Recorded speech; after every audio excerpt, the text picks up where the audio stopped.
大家好，今天我要给你们分享一下我的学韩语的故事，我们一起听吧。Nah, mungkin lu udah pusing dengan kayak tadi kayak fuck. Tapi tenang, di video kali ini kita kenalan dulu ya. Nama gua Ken Chandra. Gue dari SD, SMP, SMA belajar tuh yang namanya bahasa Mandarin. Tapi gue gak bisa. Walaupun muka gue kayak gini ya, gue tuh gak suka main bahasa Mandarin. Lu udah ada nih, diciptakan A, B, C, alfabet gitu ya, gampang. Semua bahasa pakai alfabet, nggak semua sih. Maksudnya mayoritas bahasa pakai alfabet gitu. Cuman lu harus belajar lagi yang gambar gitu bro, Hanzi. Kayak buat apa gitu, maksud gue lu ngapain ngeribetin hidup. Cuman tau nih ya, gue tuh kuliah di Cina. Nah, di video kali ini gue bakal kasih tahu gimana caranya orang yang malas sama bahasa Mandarin kayak gue, mungkin kalian salah satunya, yang udah nggak mau lah pokoknya bahasa Mandarin itu susah. Cuman lu tahu nih, aduh ini penting nih, cuman susah gitu, malas gue. Nah, gimana caranya nih biar bisa mulai belajar bahasa Mandarin? Di video kali ini gue kasih tahu, jadi lu langsung bisa mulai, langsung lu bisa manfaatin potensi dari bahasa ini. Gue cuma minta satu, klik tombol like, subscribe, dah itu aja. Adil ya, mantap. Oke, langsung kita mulai, let's go. Pertama, the big why. Bayangin kita berdua lagi jalan ya, kita lagi jalan di taman gitu ya. Tahu-tahu ada orang nyamperin kita, dia bilang, bro, loncat 20 kali. Hah? Lu apaan sih? Lu apa sih gitu, garing banget tiba-tiba nyuruh orang loncat, nggak mau ngapain gitu. Tapi kalau misalnya dia bawa duit nih 100 ribuan, terus dia bilang setiap lu loncat sekali gue kasih 100 ribu, gue mah yakin kita berdua loncat gitu, mungkin lebih dari 20 kali. Nah makanya ini penting banget nih, kita harus mulai.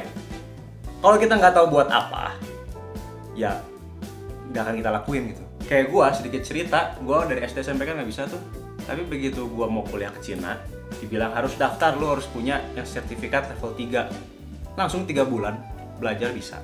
Nah itulah yang harus kita mulai bro. Kita harus mulai nanya sama diri sendiri, kenapa mau belajar bahasa Mandarin, buat apa, alasannya apa. Kalau alasannya cukup kuat, pasti langsung bisa. Oke, yang kedua, bukan what to learn, tapi how to learn. Bayangin ada anak namanya Bobby. Nah si Bobby, dia tuh ceritanya udah umur 1 tahun. Dan di umur 1 tahun kayak bayi biasanya, dia mau ngomong kata pertamanya dia nih.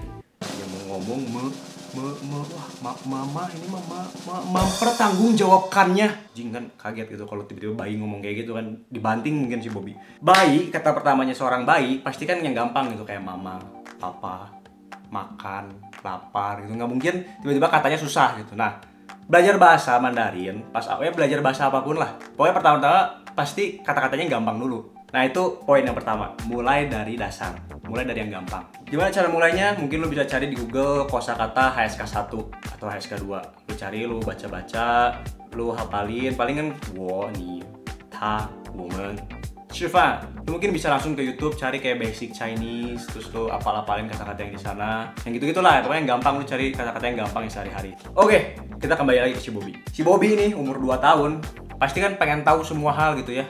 Misalnya kita megang ini nih, bolpen. Si Bobby tuh nggak tahu ini bolpen. Dia pasti nanya, ini apa? Nah, terus kasih tahu ini bolpen. Langsung si Bobby itu tahu, oh ini bolpen, langsung inget gitu dia. Nah, kenapa tuh bisa kayak gitu? Karena dia itu ingin tahu, dia penasaran dulu nih, penasaran. Terus di kepala dia punya mental image yang namanya bolpen. Habis itu dikasih tahu di input, ini bolpen. Langsung ingat si Bobby, oh bolpen. Jadi dari keingintahuan, lalu ada mental image-nya, lalu dikasih input. Karena kalau lu penasaran, lu jadi pengen tahu, lu beneran ada rasa ingin tahu. Jadi begitu dikasih tahu, lu langsung ngerti. Oke, balik lagi ke si Bobby. Si Bobby udah gede nih, tiba-tiba udah umur 5 tahun gitu si Bobby. Udah jago ngomongnya, udah cap-cap cos lah pokoknya mah. Nah, kenapa bisa jago nih si Bobby umur 5 tahun? Karena dia ngulang-ngulang terus bro. Dia tiap hari belajar, dia tiap hari input sesuatu yang baru, dia ingin tahu yang baru. Jadi lama-lama bahasanya jadi jago. Nah, makanya kita juga harus kayak gitu. Kalau di Cina mah diomonginnya tuo ting, banyak dengar, tuo shuo, banyak ngomong, tuo xie, banyak nulis. Kayak maksudnya, lu kalau mau jago dalam sebuah hal, kayak sama aja ke semua gak sih? Kayak kalau misalnya lu mau jago dalam sebuah hal, lu lihat Taufik Hidayat, jago main badminton. Kok bisa? Ya karena tiap hari latihan badminton. Kalau tiap hari masak ya jadi Chef Juna gitu, anjing nggak lucu. Jadi kesimpulannya, kita harus mulai dari kosakata yang gampang dulu, dari kosakata yang awal. Lalu lama-lama kita naik pelan-pelan ke yang lebih rumit. Habis itu, kita juga harus tahu frasa-frasa yang fundamental. Frasa yang benar-benar bisa jadi pondasi biar kita bisa belajar kata-kata dan frasa-frasa baru yang lebih rumit. Abis itu cari dan pelajari materi dan kata-kata yang relevan buat lo. Misalnya lo adalah seorang pebisnis gitu ya, lo pengen belajar bahasa Mandarin ya.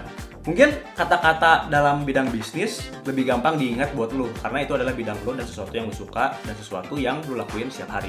Terus yang terakhir tentu aja banyak pengulangan, banyak dengar, banyak ngomong, banyak nulis. Itu yang paling penting sih. Walaupun ya mungkin nulis bisa. Dan yang ketiga, lu harus pede. Ulangin ya, lu harus pede. Jangan kayak gue dulu yang awal-awal baru bisa gitu. Gue takut buat ngomong bro. Gue tuh setiap mau ngomong sama orang native atau sama yang lebih bisa dari gue mikir gimana kalimatnya biar nggak salah. Gue pengen kata-kata gue tuh yang dikeluarin langsung perfect gitu. Walaupun ya hal itu nggak mungkin kan, orang gue lagi belajar gimana cara mau perfect. Jadi karena gue takut salah, gue jadi nggak banyak ngomong gitu bro. Gue takut buat ngomong, gue takut bikin kesalahan. Nah hal ini tuh krusial banget soalnya jadi nggak bisa dapat feedback, lu nggak bisa dibenerin sama orang yang lebih tahu dari lu. Soalnya memang belajar bahasa tuh kayak si Bobby tadi, yang awal-awal kayak bayi yang harus belajar dari kata-kata yang paling dasar. Yang sekarang tuh maksudnya kita kan udah bukan bayi lagi, jadi mungkin kalau kita ngomongnya kayak bayi tuh ada rasa malu gitu. Padahal itu nggak apa-apa gitu, karena soalnya kita kan emang belajar bahasa baru, ya pasti dari nggak bisa dulu kan. Kayak lihat ini nih. Bagaimana cuaca hari ini? Si Thor nih, si Chris cuman nanya cuaca gitu bro, tapi langsung disorakin gitu. What? Sebenarnya kalau dipikir kayak ya udah, tapi ini sebenarnya yang penting banget bro. Lu harus pede aja, lu ngomong aja apa yang udah lu tahu. Kayak pengalaman gue di sana, hampir 98% orang yang ngomong sama gue, begitu dia tahu gue orang asing, dia langsung bilang apa? Oh, itu hanya cuma hal. Itu hari ya. Langsung dia bilang, wah bahasa Mandarin lu bagus banget. Padahal gue cuman ngomong hal-hal yang biasa gitu, cuman 1, 2, 3 kalimat. Jadi mereka aja sebagai native tuh benar-benar appreciate dan ngehargain lu belajar bahasa mereka gitu.